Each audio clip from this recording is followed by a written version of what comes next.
Hello दोस्तों, कैसे हैं सब। मैं हिमांशु स्वागत करता हूं आप सबका आपके अपने चैनल कॉमिक वर्ल्ड पर। तो चलिए दोस्तों, शुरू करते हैं राज कॉमिक्स में नागराज की वर्ल्ड टेररिज्म सीरीज की अगली कॉमिक्स ऑपरेशन सर्जरी में। तो चलिए दोस्तों, शुरू करते हैं। गोली चलाते हैं, बारूद में आग लगाते हैं, रोज बहाते हैं निर्दोषों का लहू। क्या अपनी डिमांड्स मनवाने का उनका ये तरीका सही है? नहीं, ये तरीका सरासर गलत है। ये आतंकवाद है और आतंकवाद को कुचल देगा आतंकहर्ता नागराज। सावधान, इस बार नागराज जा पहुंचा है लंदन। संजय गुप्ता पेश करते हैं ऑपरेशन सर्जरी। राज कॉमिक्स है मेरा जुनून।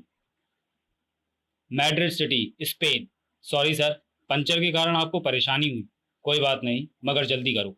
Breaking news. चेक पोस्ट पर लावारिस मिली एक वैन में आरडीएक्स विस्फोटकों से स्कॉटलैंड पुलिस चौकन्नी। कोई गिरफ्तारी नहीं। फिर जल्दी ही।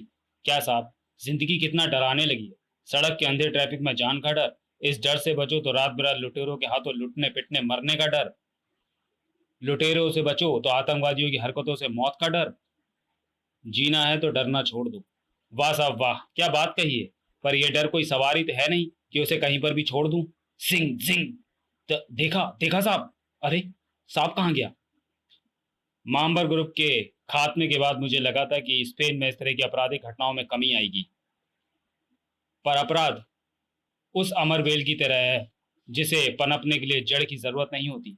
उसे जितना काटो वो उतनी ही बढ़ती जाती है। अरे, ये शिकार की कार की छत पर कौन आ मरा है? उसे पहले मारूं या अंदर वाले को? दोनों को एक साथ मार। जल्दी कर, तू पहले ही बहुत देर कर चुका है। सांप, वो तो सांप छोड़ रहा है। एक एक इधर भी है। इसे उठाकर बाहर फेंक दे, स्टीयरिंग पकड़। नागराज आपका बलिदान बेकार नहीं जाने देगा मिस्टर रदरफोर्ड। हाँ अम्मी जान, अल्लाह ताला की दुआ से मैं स्कॉटलैंड एयरपोर्ट से बोल रहा हूँ। अल्लाह ताला की दुआ से मैं यहाँ से निकल रहा हूँ। कल रात तक लाहौर पहुंच जाऊंगा। रबा और सानिया कैसी हैं? अल्लाह की मेहर है आसिफ बेटा। माँ बेटी दोनों भली चंगी हैं। और सानिया तो बिल्कुल अपनी माँ पर गई है। चांद का टुकड़ा है तेरी बेटी सानिया। आसिफ बेटा, क्या हुआ? सॉरी। अरे अरे, ये क्या कर रहे हैं आप लोग? ये क्या बेहूदगी है? आसिफ बेटा, क्या हुआ? क्या हो रहा है वहां तेरे साथ? अरे, तू कुछ बोल क्यों नहीं रहा? आखिर आप लोग बता क्यों नहीं रहे? मेरी फ्लाइट का वक्त हो रहा है। ये क्या मजाक है? डॉक्टर आसिफ, तुम गिरफ्तार किए जाते हो। तुम पर एम्बुलेंस में आरडीएक्स भरकर आतंकवादियों तक पहुंचाने का इल्जाम है। यहाँ तबाही के बीच बोकर वापस भागना चाहते हो? ये गलत है, ये झूठ है। मैं यहाँ से भाग नहीं रहा। अल्लाह ताला की दुआ से लाहौर में मेरी बच्ची पैदा हुई है और मैंने अभी तक उसका मुंह भी नहीं देखा है। मैं उसे देखने जा रहा हूँ। मैं 15 दिन बाद वापस लौटने वाला हूँ, एक तरफा एयर टिकट के साथ। अगर तुम्हें वापस आना होता, लौटना होता, तो तुम्हारे पास रिटर्न टिकट होता। मुझे रिटर्न टिकट मिला नहीं। फिर मेरा वापसी का प्रोग्राम भी तय नहीं है। इस गद्दार का रिटर्न टिकट मेरे पास है। रोको उसे, रोको उसे। Shoot him. भड़ाक। आत्मघाती विस्फोट ने जबरदस्त सनसनी मचाई। प्यूं प्यूं प्यूं। डॉक्टर आसिफ अभी जिंदा है, इसे बचाना जरूरी है। मैं डॉक्टर सारकोमा बोल रहा हूँ।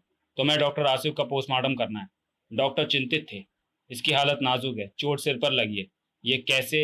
ये कोमा में है, बच भी सकता है, नहीं भी। नहीं बचेगा। मैं बचने नहीं दूंगा। मुझे इसके पोस्टमार्टम का आदेश मिला है और पोस्टमार्टम लाशों के ही होते हैं। नाग। भड़ाक। नाग मतलब नागराज। Hello doctor. इंजेक्शन में जहर भरा है। जाओ, अपनी जान बचा लो। इंजेक्शन में मेरा खून भरा है। खचाक। ओह। और मैं तुम्हें ये भी नहीं कह सकता कि जाओ अपनी जान बचा लो। कौन हो तुम? Hands up. दुनिया के एक ही शख्स के खून में ऐसा जहर है जो किसी को मोम की तरह पिघला सकता है, और वो है नागराज। ये नागराज है। Hands up. Hands down. Oh, hands up तो किए ही नहीं। मेरा नाम एंडी मिल है नागराज। ये डॉक्टर आसिफ है। किसी ने आज ही स्कॉटलैंड पुलिस को ये खबर दी कि 2 दिन पहले एम्बुलेंस में मिला आरडीएक्स डॉक्टर आसिफ ही लेकर जा रहा था, मगर सिक्योरिटी चेक देखकर घबरा गया और एम्बुलेंस को वहीं छोड़ भागा। लेकिन तुम यहाँ कैसे पहुंचे? वहां एयरपोर्ट के बाहर जो कुछ भी हुआ उसे देखकर मुझे लगा कि मैं जिस मंजिल की खोज में यहाँ आया हूँ उस तक पहुंचने की शुरुआत शायद डॉक्टर आसिफ से हो सकती है।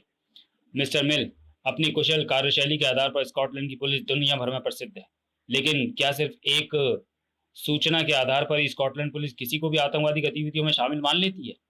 नहीं नागराज, सूचना मिलते ही हमारे साइबर क्राइम सेल ने डॉक्टर आसिफ का कंप्यूटर और एक हार्ड डिस्क जब्त की। हार्ड डिस्क में हार्ड डिस्क में स्टोर सभी ईमेल्स, इंटरनेट चैट्स और अन्य डेटा की जांच में ये पाया कि लंदन में कुछ लोग कुछ बड़ी आतंकवादी कार्रवाइयों को अंजाम देने वाले थे। डॉक्टर आसिफ ने ऐसी कई वेबसाइट्स पर सर्च किया था जिनका संबंध आतंकवादी गतिविधियों से है। उसके पास तो एक सीडी भी मिली है, लेकिन उसकी भाषा कोड वर्ड में है, और आतंकवादियों ने हमारे क्रिप्टोग्राफर मिस्टर रदरफोर्ड को भी स्पेन में मारकर हमारा काम मुश्किल कर दिया है। शायद ये लोग वही हैं जिन्होंने पहले एयरपोर्ट के बाहर आत्मघाती हमले में और फिर वहां डॉक्टर आसिफ को मारने की कोशिश की। वो लोग नहीं चाहते कि क्रिप्टोग्राफर जैसा कोई अफसर यहाँ हो। इन घटनाओं से लगता है कि इन लोगों के हाथ बहुत लंबे हैं। सर, पेशेंट को होश आ रहा है। इंग्लैंड बचेगा डॉक्टर। ऐसो आह! ये तो वापस कोमा में चला गया। ये कुछ कहना चाहता था। कह तो रहा था कि ये लोग इंग्लैंड को तबाह करना चाहते हैं। शायद वो कुछ और कहना चाहता था। चेक करना होगा कि एसओसी से किसी डॉक्टर का नाम तो शुरू नहीं होता। अभी तो हमें ये सोचना है कि डॉक्टर एसओसी में इनका इसका क्या मतलब हो सकता है। मेरे विचार में ये डॉक्टर एसोसिएशन के बारे में कहना चाहता है। एसोसिएशन ऑफ डॉक्टर्स के प्रेसिडेंट मिस्टर लेपर्ड। वो विदेशी डॉक्टर हमारी डॉक्टर्स एसोसिएशन का नाम क्यों ले रहा है? और विदेशी रिक्रूटमेंट का काम तो वैसे भी नेशनल हेल्थ डिपार्टमेंट का है।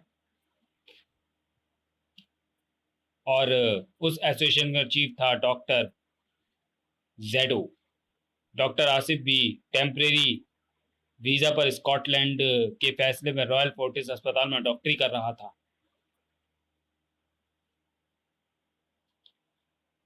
हमें उससे तो कोई जानकारी नहीं मिल पाई, लेकिन शायद आप उसके बारे में कुछ बता सकें। डॉक्टर आसिफ हमारी एसोसिएशन का सदस्य ज़रूर है, लेकिन वो आतंकवादियों से मिला हो सकता है। इस पर विश्वास करना मुश्किल है। मुझे लगता है कि स्कॉटलैंड पुलिस को बड़ी भारी गलतफहमी हुई है। एक डॉक्टर आतंकवादी कभी नहीं हो सकता। मुझे लगता है वो अस्थायी विदेशी कामगार एसोसिएशन का नाम लेना चाह रहा होगा। कभी कभी ऐसे लोगों की शॉर्ट टर्म में टेम्परेरी वीज़ा दिया जाता है। ये ऐसे ही लोगों की एसोसिएशन हो सकती है। आपको जानकर हैरानी होगी डॉक्टर जैडो कि इस एयरपोर्ट के बाहर डॉक्टर आसिफ की गिरफ्तारी के समय जो आत्मघाती वहां पहुंचा था वो भी एक डॉक्टर था। फिर मेरे पास ऐसी कोई जानकारी नहीं है जिसे मैं मदद के रूप में आपको परोस सकूं। और ये अरे, कहाँ गया? तुम्हारे साथी को मैंने कमरे से बाहर जाते देखा था। ठीक है, मैं जा रहा हूँ। अगर डॉक्टर आसिफ के बारे में कोई जानकारी मिले तो छिपाना मत, मुश्किल में पड़ोगे। मुश्किल में तो तुम पढ़ी पढ़े ही हुए हो डॉक्टर जैडो। और अगर तुमने मदद का हाथ नहीं बढ़ाया तो तुम्हारे साथ साथ दूसरे डॉक्टर्स भी मुश्किल में पड़ सकते हैं। कौन हो तुम? एंडी मिल का वही साथी नागराज। तो तुम नागराज हो? हाँ।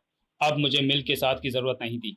और तुम जो बातें मिल से छुपाना चाहते थे वो शायद मुझे बताने में तुम्हें कोई नागवारी नहीं होगी। डॉक्टर जैडो, डॉक्टर आसिफ पर दूसरा जानलेवा हमला करने वाला भी एक जूनियर डॉक्टर ही था। ये रहा उसका परिचय पत्र। वो जॉर्डन मूल का डॉक्टर टिगोरियो था। एक साथ तीन तीन डॉक्टरों का इस घटना में शामिल होना और उनकी हरकतों के बारे में तुम्हारी अनभिज्ञता नागराज के गले नहीं उतर रही। और मैं अंदर आते वक्त और मैं अंदर आते वक्त देख चुका था कि तुम कंप्यूटर पे किसी गुप्त भाषा को पढ़ने की कोशिश कर रहे थे। हमारा आभास पाते ही तुमने इस फाइल को कंप्यूटर स्क्रीन से हटा दिया था, और हमारे बाहर जाते ही तुमने फिर वही फाइल खोल ली है। और ये डॉक्टर आसिफ से संबंधित है। नागराज, मुझे यकीन नहीं होता कि डॉक्टर आसिफ एक आतंकवादी है। दरअसल ये सीडी उसने मुझे लाहौर जाने से पहले भेजी थी, लेकिन पासवर्ड ना होने के कारण मैं इसे खोल नहीं पा रहा हूँ। शायद इसमें उसकी बेगुनाही का कोई सबूत हो। मैं वही पता लगाने की चेष्टा कर रहा हूँ। क्या तुम्हें क्रिप्टोग्राफी का ज्ञान है? संपूर्ण ज्ञान तो नहीं है, मगर फिर भी मैं उसे डिकोड करने की चेष्टा कर सकता हूँ। यह सिर्फ एक बेकसूर की जान की नहीं बल्कि पूरी बिरादरी के माथे पर लगे कलंक को धोने का सवाल है। सच तो यह है नागराज कि मैं विदेश में हूँ। मैं यहाँ किसी मुसीबत में नहीं पड़ना चाहता। इसलिए मिल के सामने मैंने कुछ भी नहीं कहा, लेकिन मैं तुम्हें ज़रूर बताऊंगा।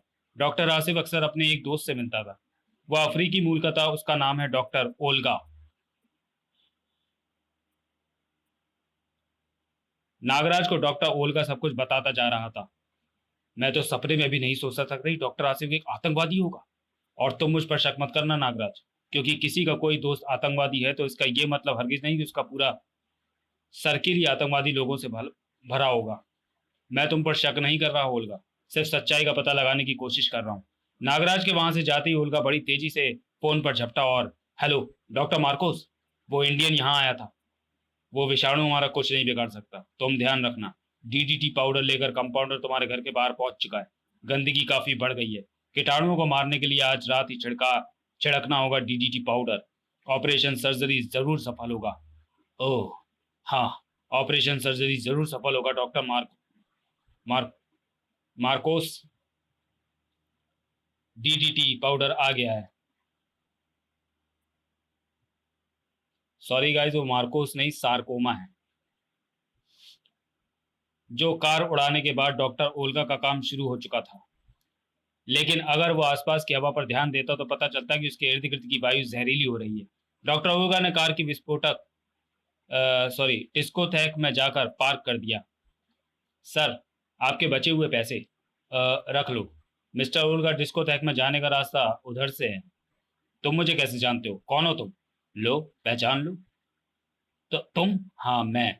उस वक्त मैं तुम्हारे घर से जाने के लिए जैसे ही मुड़ा, तुमने मेरी पीठ के पीछे खुशी से मुट्ठियां उठाई थी, मानो कोई बला टल गई हो। और ये दृश्य मुझे आईने में दिख गया था। मैं समझ गया था कि तुम मुझसे कुछ छुपा रहे हो और मैं तुम्हारे पीछे लग गया। मुझे यहाँ देखकर तुम्हारे चेहरे पर पसीना और बढ़ गया है।